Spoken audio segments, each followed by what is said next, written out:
Hi and welcome back to the channel. In this video, I'm going to be giving you my thoughts and predictions as to how I think the Euros are going to go. I'm also going to tell you who I think is going to win the whole competition. So if you're interested in that, watch the video right up until the end. And yeah, I know the video just started, but come on guys, smash the like button and subscribe to the channel if you haven't already. But yeah, anyways, let's get started. So this year's Euros are being held in Germany. And I think we all know that Germany haven't won a major competition for quite some time now. In fact, in the last three competitions, they've been downright disgraceful. I remember, I think, was it the Euros which Portugal won all those years ago against France? I think Germany got knocked out in the group stage, and then we had the World Cup, which I don't know if they got knocked out in the round of 16, and then we had the last Euros which Italy won, which again Germany were a disgrace. They got knocked out in, I'm not sure if it's the round of 16 again or if it's the group stages, but I know they've been quite poor for the last three international competitions. So this time around, they've got a new manager in Julian Nagelsmann, who I rate very highly. He's someone I wanted at Man United to replace Ten Hag if we were going to be sacking him. Unfortunately, that's not happening. We're keeping the guy. But hey, it is what it is. We move. But back to Germany, they've got a good coach in Nagelsmann. I think Germany have a good chance in these Euros in terms of winning it because, I mean, they've got a good squad. You know, they've got a very good squad. You've got the likes of Jamal Musiala, Florian Wirtz, Leroy Sané. You've then got your experienced guys, your Kimmich, your Neuer, your Rudiger. You know, the squad is good. So I think Germany will be going very far.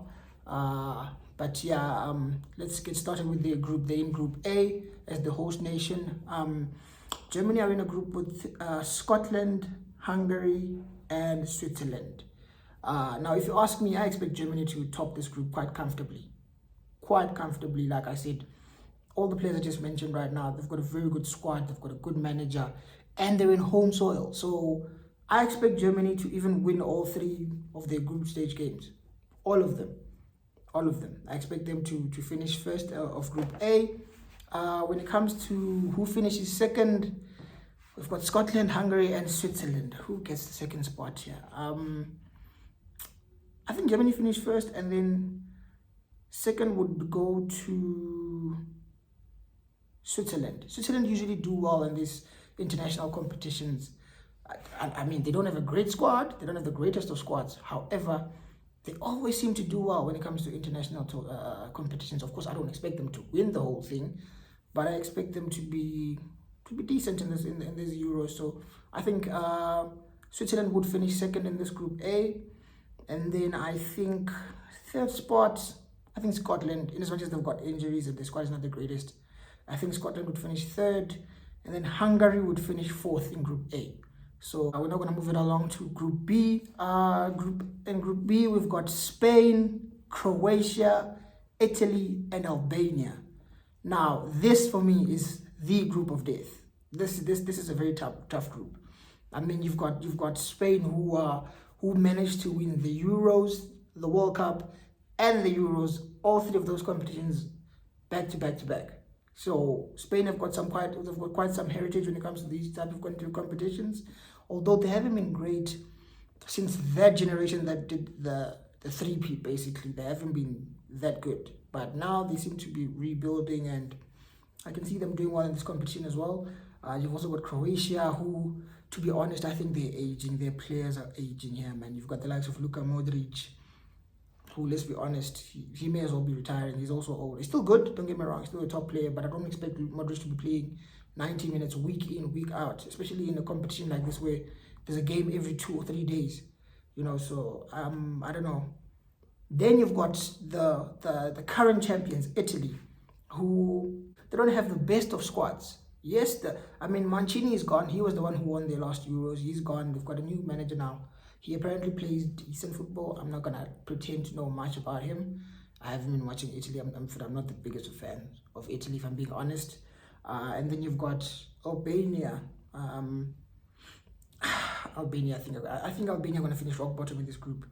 I mean, the only player I can think of that plays for Albania is Armando Broja, the Chelsea striker. I mean, that's the only guy I can think of from the top of my head. But anyways, in terms of this group, Group B, we've got Spain, Croatia, Italy, and Albania. I think Spain will top it. I expect Spain to top it comfortably, so might I add. I then expect between Italy and Croatia, I know Croatia tend to do well in these competitions. In fact, no, Croatia tend to do well in World Cups. But when it comes to Euros, they don't necessarily have the greatest of pedigrees. And given the fact that Italy are the current champions, I think I'm going to pick Italy over Croatia to finish second in this group. Then Croatia will finish third. And then Albania, Albania they're going to finish rock bottom. They're going to get eliminated. Another thing is, when it comes to these Euros, I think the best 4 sides who finished third in their group stages will manage to go through to the next stage. So I'm not the biggest fans of that. Like, I believe, I thought it should be the top 2 who go through, and that's that. But they have this rule whereby, and it's not just now, we saw it in the AFCON earlier on this year. And I think we also saw it the other year when Portugal won the Euros. Now, moving it along to Group C, we've got Slovenia, Denmark, Serbia, and England. Now, England have this thing, man, where they just seem to be always very lucky when it comes to group stages, and, you know, they always get the easier teams, man. Like, don't get me wrong, there's a few banana skins there, like Serbia and Denmark, but guys, let's be honest here, we've all seen England's squad. England should top this group comfortably. I expect England to top it very comfortably. So, second spot should go to between Serbia and Denmark. I think one of them will finish second. Slovenia definitely finishing fourth for me. Don't ask me why, I just don't think they're good enough. I don't even know any single player from Slovenia. None that I can think of on the top of my head anyways. But who finishes second and who finishes third? Denmark or Serbia? I mean, Denmark have got the likes of Rasmus Højlund. They've got that, Moyland or something like that. That guy. They've got the likes of Christian Eriksen. I don't know if Kjær is still there. Schmeichel, the keeper, is still there? I'm not even sure. But this squad isn't the greatest, if I'm being honest, Denmark. But then you go to Serbia. You've got the likes of Dusan Vlahovic. You've got the likes of Mitrovic, the guy who left the Premier League, is now playing in Saudi Pro League. You've got Sergej Milankovic-Savic. I think Serbia might have too much for Denmark, so I think Serbia will secure second spot in this group. So I think the order is going to be England first, Serbia second, Denmark third, and Slovenia fourth. I think in this group we might have, depending on how it goes, I have a feeling the top 3 might go through. I think the top 3 might go through. But then anyways, moving it along to Group D, we've got Poland, Netherlands, Austria, and France. Now, yeah, this is another group of death. I know I already called the other group, the group with Spain, Croatia, and Italy, the group of death. But I think this is another group of death. France, Poland, the Netherlands, and Austria. This is definitely the group of death. Forget the other one. This is the group of death. I think this one's going to be very interesting. It's going to be very, very interesting. But again, you've got France. I expect them to be clear by a country mile. They will top this group. Spoiler alert, I expect France to be making at least minimum the semi-finals of the Euros. I genuinely believe that if they fail to reach the semi-finals of the Euros, then some uncomfortable conversations need to be had about Didier Deschamps. Maybe he should even be sacked. I mean, the squad he's got is too good for that, you know. But anyways, I think France should top this group clearly. They've got some good players, and I've seen Deschamps is sort of, as always, is reverted to his trusted guys from the past tournaments, the likes of Adrien Rabiot, Griezmann, Giroud, of course Mbappe, Dembele. You know, those are his guys that he's been with. But he's also brought in some fresh blood. You know, he's brought in the likes of William Saliba, Ibrahima Konate, even though he won't play him. He's brought back Kante. He's now brought on Yusuf Fofana, another good defensive midfielder. So he's added Bradley Barcola, another good player he's brought in. So he's basically introduced some fresh faces, you know. So that's positive from him. How dare I forget the likes of Kamavinga and Tchouaméni? I mean, what's wrong with me? But anyways, That France squad is very, very good. And like I said, I expect them to reach minimum the semi-finals. So I think France will top the group by far, comfortably. Number 2, I think it's going to be the Netherlands. They're not so good. I don't really rate their squad. I mean, they've got a few good players. They've got Van Dijk, obviously, is the skipper. You've got the likes of, what's his name, Memphis Depay. You've got the likes of Xavi Simons, a very good player, very, very good player, someone I'd love to see at Man United.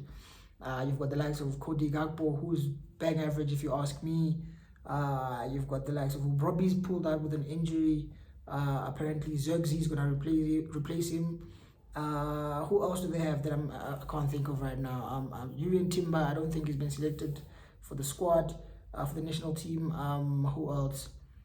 I've got some decent players, but if I'm being honest, the Netherlands don't move me at all. At all. I know maybe I'm being a bit naive, I don't know, but I genuinely don't see them going any far. I think the furthest that the Netherlands can go, and that's if they're lucky, is the quarterfinals of the competition. I don't see them going beyond that. I would expect them to get out of the group. I expect them to finish second in this group. Maybe the next round get knocked out, or if they're lucky, go through to the next round, then get knocked out. But yeah, the Netherlands.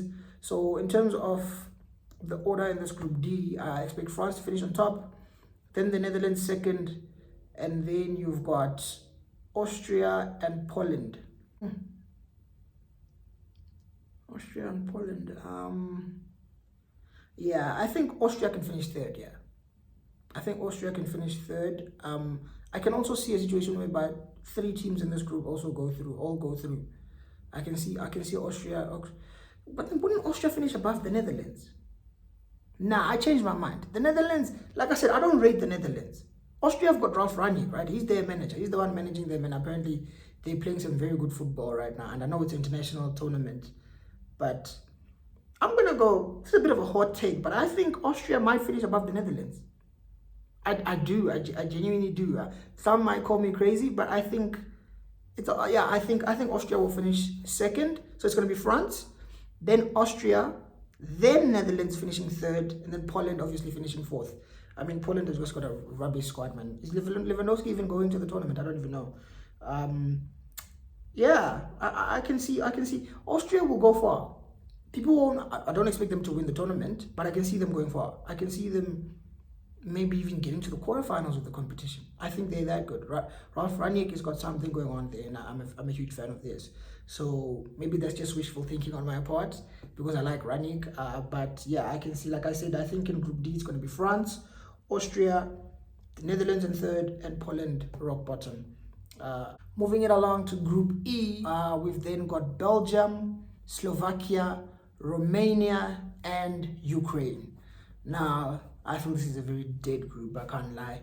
Don't rate any of the teams here. I mean, Belgium, their golden generation has come and gone, and basically they accomplished F all. They were nothing. Absolutely nothing. That generation of Eden Hazard, Kevin De Bruyne, Romelu Lukaku, Thomas Vermaelen, Vertonghen, what's his name, Fellaini, Kompany, Courtois, most of them have either retired or are just too old now and they just finished. But then they have introduced fresh blood in the likes of Jeremy Doku, Openda. They've introduced Onana as well. He's there now. So their squad isn't bad. I mean, they still got the likes of Lukaku, De Bruyne, and Courtois. But if I'm being honest, I've never rated Belgium. Even that golden generation, I never saw them winning anything. I genuinely was. Even when they wouldn't win anything, I was just there thinking, I don't see them doing anything. I mean, think about it. Kevin De Bruyne never does anything for Belgium. For Man City, totally different player. But for Belgium, rubbish. The only guy who does seem to deliver for Belgium is Romelu Lukaku. And I think, if I'm not mistaken, he's their top scorer in terms of the history of the country. So Lukaku does score for them, and I can see him getting a few goals in this competition, maybe 5 to 6 goals. I can see him getting between 5 or 6 goals, maybe 4. Anything between 4 to 6 goals I can see Lukaku getting in this competition. But Belgium, they're another one. I don't expect them to get anywhere near the semi-finals. Maybe the furthest they can go is like the quarters. So yeah, they've got a rubbish group, so that's good for them. And I can see them topping their group. it's going to be Belgium. So when it comes to Group E, it's going to be Belgium on top as number 1. Number 2, we've got Slovakia, Romania, and Ukraine. I'm going to go with Ukraine. I'm going to go with Ukraine to finish second. And that's not because I rate Ukraine that highly. I just think Romania and Slovakia aren't that good. So I'm going to go with Ukraine finishing second. I'm going to go with, I don't know, Romania finishing third and Slovakia. In fact, no, Slovakia finishing third and Romania finishing fourth. So again, I expect Belgium to qualify very comfortably here. This is an easy group for them. They shouldn't have any problems. And then moving it on to Group F, which is the last group, we've then got, it's also a bit tricky here, we've got Turkey, we've got Georgia, we've got Portugal, and we've got the Czech Republic, who have now apparently changed their name and they're now called Czechia.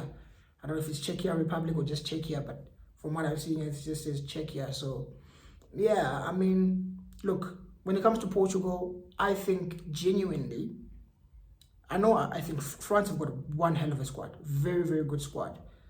However, when it comes to overall balance and depth, I don't think their squad is as good as Portugal's. I know that might sound like, I don't know, madness, but I genuinely believe Portugal have got an all-round better squad. Like if you look at, for example, they've got 2 players for every position. If you look at the right backs, you've got Cancelo, you've got flipping Dalot. You go to centre backs, you've got Ruben Diaz, you've got Pepe, you've got Ignacio, you've got Silva, Antonio Silva, I think. You've got Silva, you go to left back, you've got the likes of Nuno Mendes, Dalot and Cancelo can both play left back as well, or right back. You go into midfield, you've got the likes of Ruben Neves, Joao Neves, Bruno Fernandes, what's his name? Vitinha, Matthias Nunes, flipping Bernardo Silva, who can also play on the wings. You go to the attack, you've got Ronaldo, you've got Rafael Leao, you've got Diogo Jota, you've got Joao Felix. They are just stacked. Stacked in front, stacked in the middle, stacked at the back. They are just, Portugal's side, their squad is second to none in this competition. You look at England, they're very good forward and in midfield, but their defense is weak. You look at France, they're good all over, but the amount of depth, I don't think they have, the depth is as good as Portugal's one. Of course, France have got the best player in the world in Kylian Mbappe, but Portugal have got CR7, who, let's be honest, is not the prime CR7. However, they still have a good player in him, you know. So I think Portugal here are going to have a very good competition, and they are also one of the sides I expect to be in the top 4. Basically, the last 4, I expect them to reach at least minimum the semi-finals of the Euros. That's what I expect to see from Portugal. The squad they've got is too good. Too good. And they've now got this guy, the guy who failed at Belgium, what's his name? Roberto Martinez. I'm not too sure about him, but yeah, I think their squad is very good, and Portugal have got the possibility of finishing either in the semi-finals or the finals themselves, you know. But anyways, in terms of Group F, like I said, it's Turkey, Georgia, Portugal, and Czechia. So I expect Portugal to finish top comfortably. In second place, I expect Turkey. I think Turkey also will look to have a good competition. Yeah, I'm gonna go Turkey second. I'm then gonna go Czechia third, and then Georgia are gonna finish rock bottom. So yeah, that for me concludes the group stages, and it then leads me to the next phase of the competition. I'm not gonna do the round of 16 or the quarterfinals or whatnot, no, because I'm not quite sure which team is gonna fall on which side of the bracket and all of that. So there's no point going through all of that. But what I can do is give you my top 4, or the last 4 that I think will be there in the semi-finals of the competition, and that is Portugal, France, Germany, and England. Those are my last 4 that I can see making it through to the semi-finals. So we could find ourselves in a situation whereby we have a replay of the Euros final, which Portugal beat France, and I think it was it back in France when Portugal won it? I think it may have been. I'm not quite sure. Maybe someone in the chat will let me know. But I think Portugal did beat France in Portugal, if I'm not mistaken. So we could have easily have a semi-final of Portugal versus France. On the other side, having Italy versus not Italy, sorry, England versus Germany. which will also be a chance for England to get their payback for, I think, was it 2010 when there was no goal line technology in the World Cup, and I don't remember who hit a long range shot. I don't know if it was Frank Lampard. I think he scored a very good goal. It went over the line, but Neuer basically brought it back. And because there was no goal line technology at the time, the ref didn't give the goal. It was not a goal. Well, it was a goal, but the ref didn't give it. They didn't award it, you know. So I remember there's a bit of tension when it comes to England and Germany, because the English feel they were robbed by the Germans, and the Germans didn't care really, because they got to go through to the next round because they ended up winning that game. So we could have some different storylines, you know. We have different storylines, but anyways, those are my top four. I think it's going to be England, I think it's going to be England, Germany, Portugal, and France. So if England and Germany were to meet, to be honest, I think if Germany get to the quarterfinals, right, or not the quarterfinals, the semi-finals, and they get like an England, I can see Germany going through. In fact, I feel like if Germany get through to the semi-finals of this competition, which I expect them to do so, I think they will eventually go into the finals and win the whole thing. Because, like I said, it's in Germany. I know for a fact if they get to a final, they're not losing that final. Germany will not lose the final against whoever, whether it's against England, against Portugal, France, they won't lose the final. They definitely won't. So if Germany gets through to the semi-finals, it's curtains for everyone. Germany are taking the whole thing. That's at least what I think. But as for England, I can see England being knocked out in the semi-finals or in the final. I mean, they've got a very good squad, man. They attack. You've got the likes of what's his name, Harry Kane, Phil Foden, what's his name, Anthony Gordon, Eberechi Eze, Cole Palmer, Bukayo Saka. Midfield stacked as well. You've got the likes of Jude Bellingham, Declan Rice, Kobe Mainu, Wharton. You got the likes of Gallagher. Apparently Trent might play in midfield. And then at the back is where I think they have the biggest problems. They've got the likes of Gehi, Luke Shaw, who we're not even sure if he's fit. Kieran Trippier was awful this season. Kyle Walker's a bit sus. He has got the pace, is good. He's good recovery pace, but his overall game isn't the greatest. And then in goal, they've got Pickford, who, to be fair, has done well for England over the past years, but he's not world class. So I think England are good when it comes to the midfield and attack. But defensive-wise and goalkeeper, not the greatest. Also, they've got a rubbish manager in Gareth Southgate. So I don't see England winning the competition. I think the furthest they'll go is the semi-finals. And if they somehow get to the finals, against whoever they come up against, I can see them losing it. Simply because they don't have a great manager. But their squad is very, very good.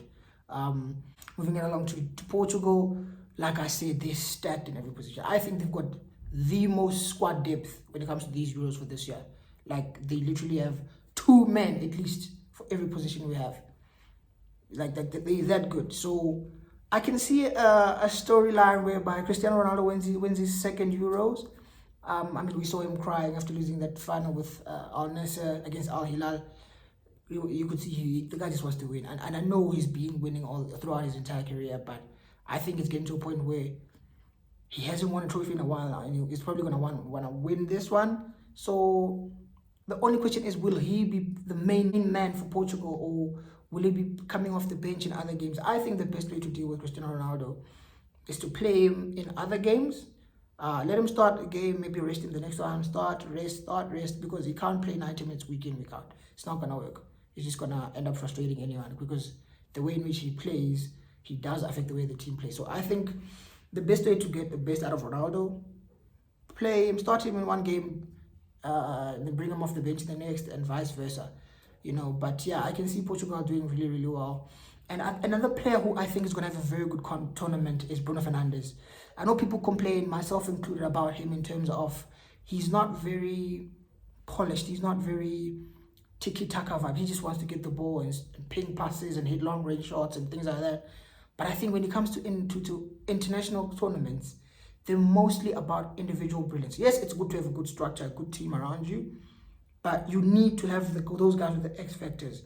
So with the attackers I've mentioned, the Bruno will be feeding. The likes of Jota, Ronaldo, Felix, Leao, Silva. There's a chance that Bruno Fernandes could get the most assists in this competition. If anything, I think he might be in with a shot to get top assister, you know, in this competition. Him and maybe a De Bruyne or a Musiala or Wirtz. all these guys could end up having very good competitions. But yeah, I think Portugal have got a very good chance here of winning this tournament. I can see Ronaldo winning his second Euro, but then on the other hand, I can see France winning it because there's this story about Kylian Mbappe going to Real Madrid.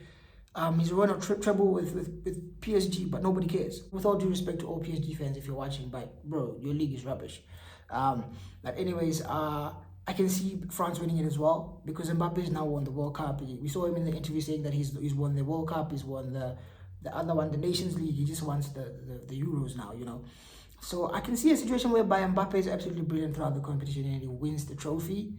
But yeah, man, I'm confused, man. When it comes to who's gonna be in the finals, I don't know. I'm confused. Like I said, I can tell you the semi-finals. There's 4 teams I can predict: England, Germany, Portugal, France.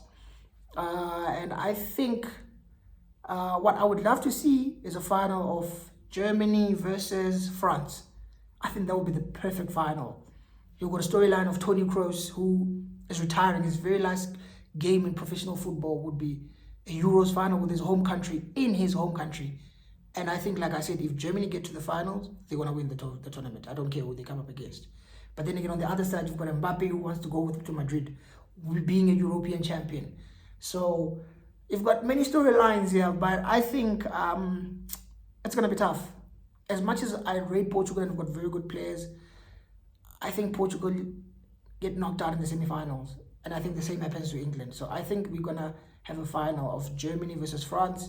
And in as much as I'd like Kylian Mbappe to win it, I just like for Toni Kroos to win the Euros in his last ever final in professional football. So if he won the Euros, Toni Kroos with Germany, we could be having shouts about him for Ballon d'Or because he's already won a treble with Real Madrid. So if he adds the Euros on top of that, and then when you go to his direct rival, what's his name, Vinicius Junior, in terms of the Ballon d'Or at least, if Brazil don't win it, but Kroos wins the Euros, the same way Modric won the Ballon d'Or when Croatia lost the final, I think we might have a case for Toni Kroos, you know. But you never know. We'll see what happens. But like I said, my prediction is the European finals, it's going to be Germany. This is what I want to see. I want to see Germany versus France in the final. And either way, I'll be happy. But I'd like for Toni Kroos to win the Euros and ride off into the sunset and also get the Ballon d'Or, you know. But yeah, we'll see what happens. So my prediction, I guess, right now is, I don't know. In as much as I like to see Toni Kroos win it, I just feel like France is too strong. I feel like France is very, very strong. I don't see England winning it. I know I said there's four sides who I can see in the semi-finals. But of those 4 sides, England are the ones I'm sure that they won't win it. I think Germany could easily win it. France could easily win it. Portugal could easily win it. But if I'm being honest, I think France will take it. I think, as usual, France are the free favourites for a reason. They've got a very good squad. And besides the good squad, they've got the best player in the world. Kylian Mbappe is there. So I think France will win it. I definitely think France will win it. That's my prediction. Yeah, that's what I think. But anyways, let me wrap up the video. I've just got a few more hours that I want to make predictions on. I think in terms of young player of the tournament, we've got to have a few candidates who could possibly win it. But I think, you've got the likes of Lamine Yamal, you've got Xavi Simons, Florian Wirtz, Jamal Musiala, Kobbie Mainoo, Jude Bellingham. But I think it might go to a player like depending on how fast Spain go. If Spain go deep into the competition, a player like Lamine Yamal could be in with a chance. But if Germany do get to the final, I think it's going to be one of the young Germans, either Musiala or Wirtz. You know, if France get to the final, I don't know if they have any young player. I'm not quite sure. You've also got the likes of Arda Güler with Turkey. If maybe Turkey do push and he does really well, he might be in with a shout to win Young Player of the Year. But I'm just gonna go ahead and predict who's gonna win Young Player of the Year. I'm gonna go either Lamine Yamal or Jamal Musiala. I think one of the two will win Young Player of the tournament. And then the player who I think will get the top assists or the most assists in the competition, Bruno Fernandes. I think he's going to have a very good competition. People are sleeping. Going to watch out for Bruno Fernandes. Top player. We've got our differences sometimes. He frustrates me. But I think he suits international football. And I think he's going to have a very, very good competition, Bruno Fernandes. So yeah, I can see Bruno Fernandes getting the most assists in the competition. In terms of the top scorer, I think it's between Kylian Mbappe and Harry Kane. Those two. Maybe even Cristiano Ronaldo, if he plays most games, if he starts most of the games, he could also even be with the shot. So you got Mbappe, Ronaldo, Kane. For Germany, I don't think they've got an out-and-out goal scorer. Havertz could get a few goals, but I don't see him in Minnesota for a golden boot. So I think it's going to be between Mbappe, Ronaldo, and Kane. And I think Mbappe will win it. So top scorer for me goes to Mbappe. And Golden Glove, I think you could be between Diogo Costa. Portugal have got a very good defense, so I can see him keeping lots of clean sheets. England have got a rubbish defense, so I don't think they can win it. Germany, Manuel Neuer. Is he been selected, Neuer? If he's selected, whoever's Germany's number one, I think they're going to have a good chance of winning it as well. Mike Maignan for France. Very good keeper, world-class goalkeeper. I think he's also in with a chance, so I'm going to predict Golden Glove. I'm going to predict Diogo Costa for Portugal, just because I feel like the squad is more complete. And then player of the competition, basically, I'm going to predict Kylian Mbappe. But yeah, anyways, those are my thoughts. Let me know if you disagree with anything. Do you guys think I disrespected any other nations? I didn't involve the likes of Spain, Italy, Belgium, those kind of nations. I don't think they can make it through to the semi-finals. I don't think they're good enough. But anyways, those are my thoughts. Also, I forgot, when it comes to my dark horse, I don't think they'll win it, but I think they'll play good football. Like I said earlier on in my video, I think Austria are going to have a very good competition this tournament. Just watch how far they go. I'll probably just jinx them now and they probably get knocked out and not make it out of the group stages. But I can see Austria having a very good competition. But yeah, anyways, like I said, those are my thoughts on the Euros 2024. Let me know if you disagree. Let me know if you agree with anything I said. But also, if you haven't already, please like the video, share the video, and subscribe to the channel. And I will see you guys soon. Peace.